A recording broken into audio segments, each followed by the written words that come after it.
Hello everyone, I welcome you all to my YouTube channel. So as we know that we are studying a topic that is orientation of critical theories, the mirror and the lamp, unit 1 of approaches to literature, MA English Sem 1, and the introduction part of this topic is already uploaded. That is the video number 1 in which we studied the introduction and we read about writer, his famous works, and we also read how we will study this work. Like it is not a complex work but quite lengthy work. A lot of things are there, so I provided you a framework to study this work in a proper and clear way. Okay, so now in the second video we are going to study some coordinates of art criticism, and then we will start mimetic theory, that is known as mimesis theory. Okay, the very first theory will be covered in this. So let's go with first a small topic, that is some coordinates of art criticism. तो यहाँ पे coordinates का क्या मतलब है? Then coordinate means कि harmonize और different चीज़ों से मिलके कोई एक चीज़ बनाना, ठीक है? तो some coordinates of art, इस पूरे फ्रेज का क्या मतलब है कि वो कौन सी अलग अलग चीज़ें हैं जो सब मिलके हार्मोनाइज होके एक साथ होके आर्ट को बनाती हैं. किसी भी हम यहाँ लिटरेचर की बात करेंगे कि वो कौन सी चीज़ें हैं जो साथ में आती हैं और फिर एक आर्ट की क्रिएशन होती है, लिटरेचर की क्रिएशन होती है, ठीक है? तो वो 4 चीज़ें हैं. दैट इज़ नंबर 1 इज़ पहले तो वर्क है, ठीक है? 4 एलिमेंट्स हैं, उसमें से जो 3 चीज़ें हैं वो मिलती हैं साथ में और फिर एक आर्ट की क्रिएशन होती है. Let's read a little about it. This concept has been taken from the book the mirror and the lamp. एक बुक है, वहाँ से ये कॉन्सेप्ट लिया गया है. And it means that there are different directions और view points from which we can जज और अंडरस्टैंड द लिटरेरी और artistic work depending on whether are we focus on the author, the writer, the world or the art work itself. तो basically इसमें क्या बोला गया है कि एक जो वर्क होता है ना वो 3 चीज़ों से मिलके बनता है. पहला यूनिवर्स, आर्टिस्ट या ऑडियंस, ठीक है? अब इसमें से ये 3 इसके एलिमेंट्स हैं कि कोई भी अगर वर्क है ना वो इन तीनों में से किसी न किसी चीज़ पे, किसी न किसी एलिमेंट से तो ज़रूर डायरेक्टेड होगा. कि अगर कोई लिटरेचर है, कोई पोइम है, वो जा तो उसको इंस्पायर करेगी यूनिवर्स, कि जा तो वो रिफ्लेक्शन होगा, it will work as a mirror of reality of realism, कि उस वर्क में आपको यूनिवर्स के एलिमेंट्स दिखेंगे, जा तो वो उसमें वो चीज़ होगी, या फिर उस वर्क में आर्टिस्ट यानी कि आर्टिस्ट के personal thoughts, personal feelings, personal views वो आपको दिखेंगे, या फिर एक वर्क ऐसा होगा जिसमें आपको ऐसा वो लिखा होगा कि वो ऑडियंस को अपील करेगा, कि वो ऑडियंस के व्यू पॉइंट से लिखा होगा, कि मतलब राइटर कुछ राइट कर रहा है और उसका मेन पर्पस क्या है कि उसका जो वर्क है वो ऑडियंस को अपील करना चाहिए. Audience should be feel happy when they read his work. तो ये 3 चीज़ें हैं. यही सब कोऑर्डिनेट्स ऑफ आर्ट है कि कभी भी कोई वर्क लिखा जाता है तो वो इन तीनों में से किसी ना किसी एलिमेंट से ज़रूर रिलेटेड होगा, तभी कोई वर्क बनता है, ठीक है? अब हमने इसको समझना है आगे थ्योरीज को स्टडी करके, और हमने स्टडी किया है कि 4 थ्योरीज हमने पढ़नी है और वो इन 4 थ्योरीज इन 4 एलिमेंट्स में डिवाइडेड है. कि जैसे जो यूनिवर्स है वो पार्ट है मिमेटिक थ्योरी का, वो एक्सप्रेस करता है मिमेटिक थ्योरी को. जो आर्टिस्ट है वो एक्सप्रेस करती है एक्सप्रेस थ्योरी को, एक्सप्रेसिव थ्योरी को, एंड जो ऑडियंस है वो रिफ्लेक्ट करती है प्रैग्मेटिक थ्योरी को. तो जब हमने एक एक करके थ्योरीज को स्टडी करना है we will get this. Mimetic theory थोड़ी सी बड़ी है, so I will explain it quite fast. Okay, the mimetic theory says that all art is an imitation of objective verse universe. It is the oldest aesthetic theory and first appeared in Plato's work Republic. The Republic is a philosophical work by Plato that was written in 380 BCE, is in the form of dialogues where the Plato teaches, Socrates is in the main speaker. It is about justice, ideal state, education and different types of government, etc. Now the term mimesis comes from the Greek word mimesthai, means to imitate. To understand the mimesis theory, we need to consider views of different writers from the classical times to 18th century romantic poets. Let's begin with classical writers. Okay, so let me explain in quite simple way. Mimetic theory क्या है? Mimetic theory जो universe element से related है.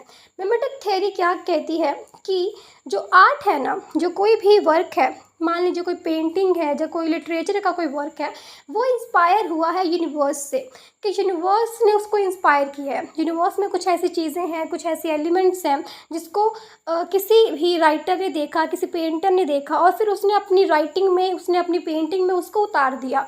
तो basically उसने क्या करा, उसने इंस्पिरेशन कहाँ से ली, उसने यूनिवर्स से इंस्पिरेशन ली।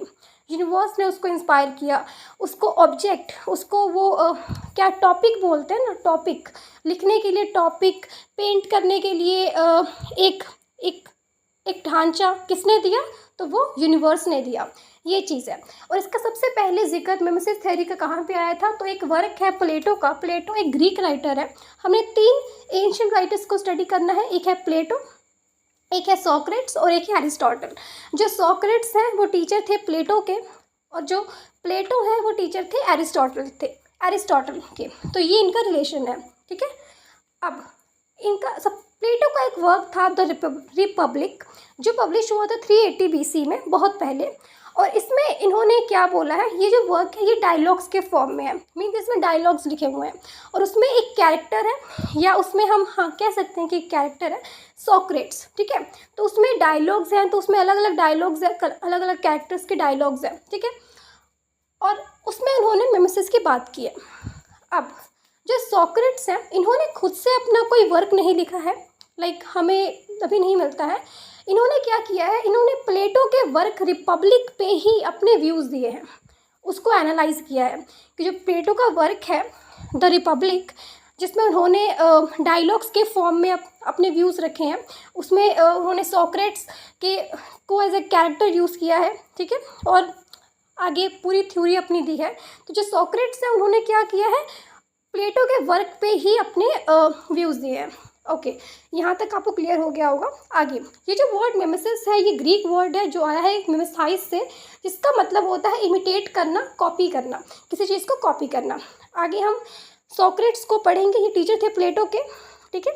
अब क्योंकि मैंने आपको बताया कि ग्रीक फिलोसोफर थे और most of his views come from Plato's dialogics, specially the Republic, because he himself didn't write anything. Okay, हमने एक एग्जाम्पल पढ़ना है। वो एग्जाम्पल है, इस पूरे वर्क को समझने के लिए हमने एक एग्जाम्पल पढ़ना है जो आपने भी स्टडी किया होगा अपने चैप्टर में, दैट इज़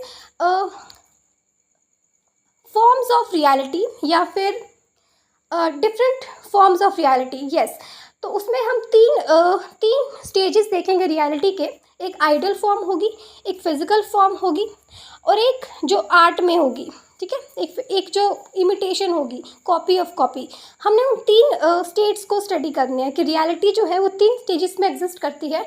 एक आइडल फॉर्म होती है, एक आइडल फॉर्म होती है, और एक फिजिकल फॉर्म होती है, और एक उसकी इमिटेशन होती है, उस फिजिकल फॉर्म की इमिटेशन होती है, ठीक है। 3 फॉर्म्स। इसको समझाया था प्लेटो ने अपने वर्क रिपब्लिक में कि there are 3 forms of reality. उसने यूज़ की थी एग्जाम्पल एक बेड की। तो पहले हम उसको स्टडी कर लेते हैं, ठीक है। अब क्योंकि मैंने बताया कि जो डायलॉग्स के तौर पे के रूप में ये जो एग्जाम्पल है ना बेड का, ये एक्सप्लेन हुआ था प्लेटो के वर्क रिपब्लिक में। तो वहाँ पे जो कैरेक्टर है सोक्रेट्स, उन्होंने ये बात बोली थी, लेकिन इस वर्क को लिखा किसने है, प्लेटो ने। तो जब आपने अंडरस्टैंड करना है या आंसर करना है, ये एग्जाम्पल राइट करना है इस बेड का, तो आप लिखेंगे कि प्लेटो के व्यूज़ हैं, ठीक है। सोक्रेट्स ने अपना कोई वर्क नहीं लिखा है, उन्होंने सिर्फ अपने व्यूज़ दिए थे इस पे। तो ये जो एग्जाम्पल है बेड का, ये रिलेट करता है, रिलेटेड है ये प्लेटो के साथ। हम इस एग्जाम्पल को समझते हैं। He believed that reality is created by God, nature, the ideal form, perfect. What we see in the world, a physical object, and is just a copy of that. The ideal and the art, like painting or poem, is a copy of that copy. So art is twice removed from the reality or misleading. To explain it more clearly, he gives example of bed. The idea of form of the bed is created by God. Then the carpenter got the idea and formed a physical form of bed. Then an artist painted that bed. Okay, simply I'm explaining it. तो मैंने आपको बताया कि reality को प्लेटो ने अपने work republic में 3 forms में डिवाइड किया। पहला फॉर्म है दी आइडल फॉर्म, ठीक है। आइडल फॉर्म क्या है, आइडल मीन्स परफेक्ट, जहाँ पे कोई मिस्टेक्स नहीं है, कोई प्रॉब्लम नहीं है, जहाँ पे बिल्कुल जो भी वो है ना, आइडिया है, एक परफेक्ट है, उसमें कोई मिस्टेक नहीं है, क्योंकि वो क्रिएट की है यूनिवर्स ने, गॉड ने। या तो यूनिवर्स ने क्रिएट की है, नेचर ने क्रिएट की है, या फिर गॉड ने क्रिएट किया है वो आइडिया। किस चीज़ का आइडिया? तो आर्ट का आइडिया। जैसे कि मान लीजिए एक बेड बनाना है, ठीक है, एक बेड बनाना है, तो एज पर प्लेटो ये जो आइडिया है ना बेड बनाने का, ये क्रिएट किया है गॉड ने, ठीक है, डिवाइन पावर ने, उन्होंने क्रिएट किया है, जो कि एक आइडल फॉर्म में प्रेजेंट है। इसके बाद इस जो परफेक्ट है, उसमें कोई मिस्टेक नहीं है, वो एक आइडल फॉर्म है। इस आइडल फॉर्म को फिर एक कारपेंटर ने उसके माइंड में उसने इसको कॉपी किया। गॉड ने क्रिएट किया आइडल फॉर्म, वो आइडिया बेड बनाने का आइडिया, इसी को कॉपी किया एक कारपेंटर ने, जो जो रियल वर्ल्ड में प्रेजेंट है कारपेंटर, उसने इस आइडिया को कॉपी किया, ठीक है, और उसने एक फिजिकली एक बेड बना दिया, जो कि आप देख सकते हो, उसने फिजिकल फॉर्म में एक बेड बना दिया। अब एक पेंटर है या फिर एक आर्टिस्ट है, कोई राइटर है, उसने उस बेड को देखा और उसने कुछ लाइंस लिख दी, ठीक है, या फिर एक पेंटर है, उसने अपनी पेंटिंग में उस फिजिकल फॉर्म में प्रेजेंट बेड को, जो सेकंड नंबर पे था, उसको उसने अपनी पेंटिंग में उतार दिया, उसको उसकी पेंटिंग बना दी। तो उसने क्या करा, उसने इमिटेट करा किस चीज़ को, उस कारपेंटर के द्वारा बनाए हुए बेड को उसने अपनी पेंटिंग में इमिटेट करा। और जो वो कारपेंटर था, उसने वो बेड कैसे बनाया, उसने वो बेड बनाया कॉपी करके, किससे, उस आइडिया को जो गॉड ने क्रिएट किया है, ठीक है, कि वो जो आइडिया है उसकी क्रिएशन कहाँ से हुई है, तो गॉड ने क्रिएट किया है, फिर उसने उसको कॉपी करा, फिर पेंटर ने उसे कॉपी करा। तो ऐसे जो होता है, जो रियलिटी होती है ना, जो रियल आइडिया था बेड बनाने का, वो क्या है, वो ट्वाइस रिमूव्ड फ्रॉम रियलिटी है, कि वो जो पेंटिंग है ना उस पेंटर की, वो रियलिटी से 2 स्टेप पीछे है, 2 बार वो रिमूव्ड है रियलिटी से, क्योंकि वो एक्चुअल चीज़ नहीं है।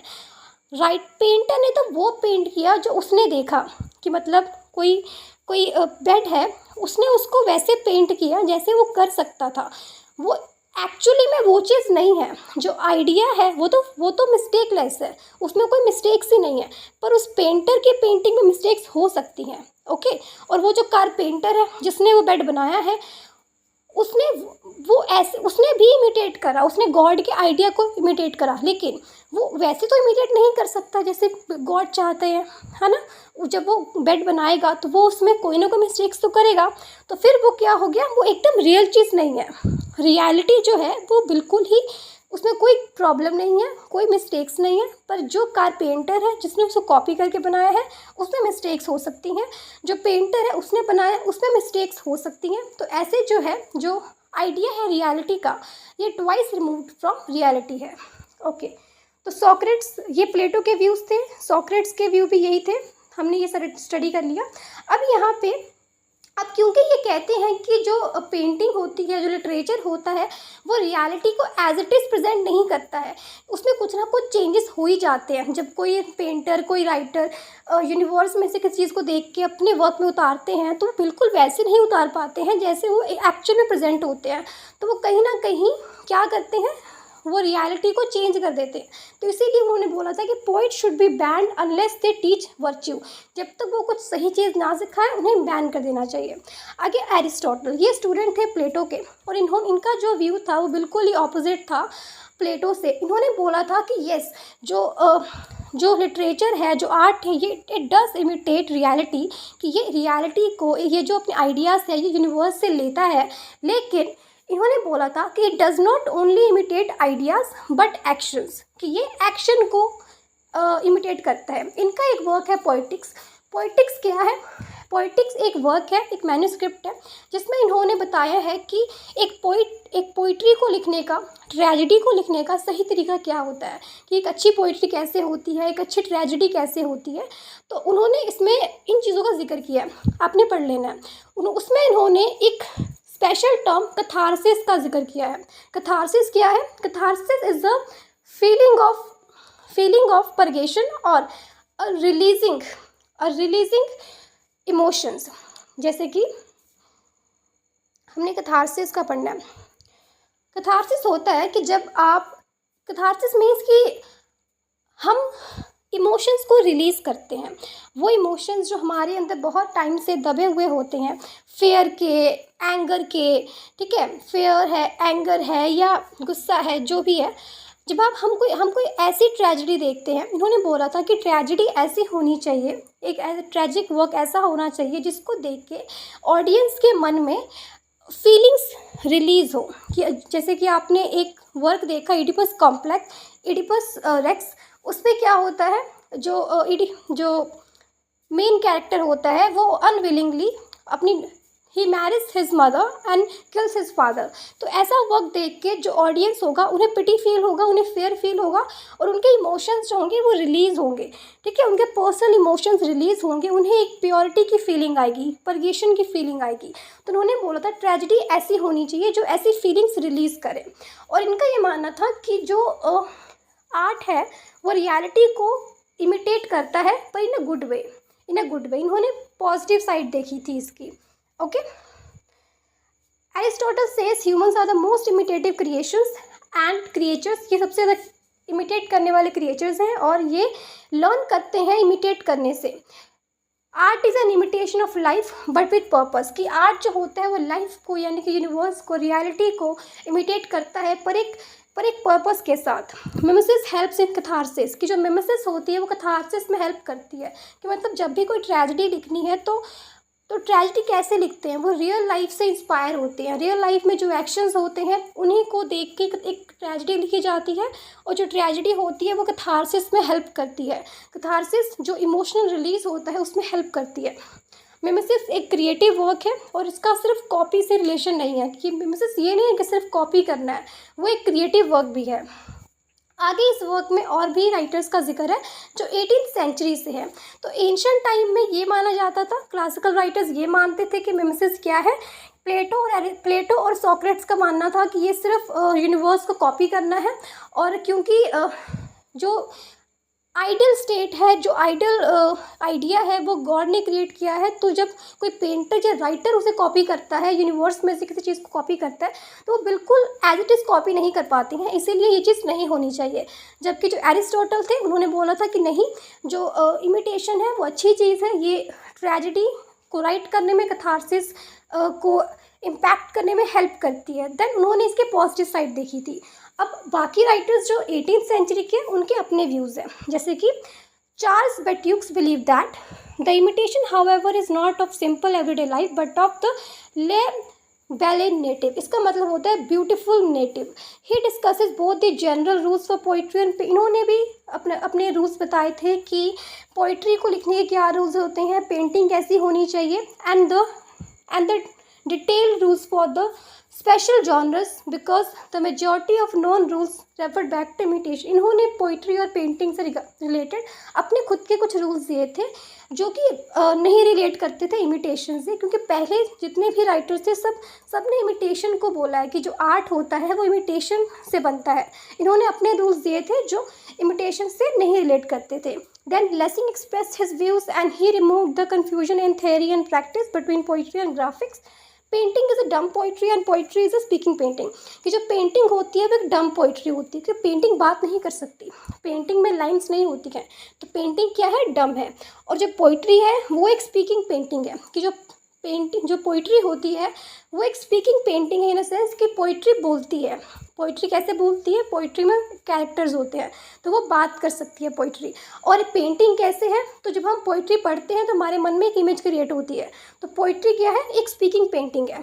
He concluded that poetry is not less than painting in imitation, कि पोइट्री भी कम नहीं है पेंटिंग से इमिटेशन के मामले में। James Harris maintain that imitation was common to all three arts. इनका मानना था कि जो इमिटेशन है, मिमेसिस है, ये म्यूज़िक में भी होती है, पेंटिंग में भी होती है, स्कल्पचर में भी होती है। Twinning said that only works in which the resemblance between copy and object is both immediate and obvious can be describe. Okay, twinning ने बोला था कि वही चीज़ें जो हैं जो हम इमिटेशन बोल सकते हैं कि इमिटेशन यहाँ हुई है जब जो प्रोडक्ट उन्होंने बनाया है वो मैच करेगा उस चीज़ से जहाँ से ये इंस्पायर हुआ है। ठीक है, आगे केम सेट कि all fine arts are imitation in nature, कि जितनी भी आर्ट्स के वर्क होते हैं वो इमिटेशन से ही बनते हैं, मिमेसिस से ही बनते हैं। जो म्यूज़िक होता है वो प्रोडक्ट होता है ओरिजिनल का, म्यूज़िक ओरिजिनल होता है। ये in language copy only nature, जो म्यूज़िक होता है ये इन कॉपी करता है नेचर से, वहाँ से इंस्पिरेशन लेता है। इज़ इमिटेटिव ऑफ साउंड और मोशन, वहाँ से जो म्यूज़िक होता है वहाँ से साउंड को मोशन को अपनी म्यूज़िक में कॉपी करते हैं, उसको उतारते हैं। टू कॉन्क्लूड, इमिटेशन और mimesis has been a central topic in literary theory since Asian times. तो एशियन टाइम्स से ही मिमेसिस थेरी की बात हो रही है। इट वेंट इनटू चेंजेस, और वहाँ से लेके एशियन टाइम से लेके 18th century new classical period से इसमें चेंजेस आए हैं। सब ने अपने अपने व्यूज़ बोले हैं कि आर्ट यहाँ से बना है, आर्ट यहाँ से इंस्पायर होता है। It went into changes from Plato's time to new classical period that said that art is an imitation which is only instrumental towards producing effects in audience. ठीक है, so the concept of mimesis changed with the change of periods critic to critic.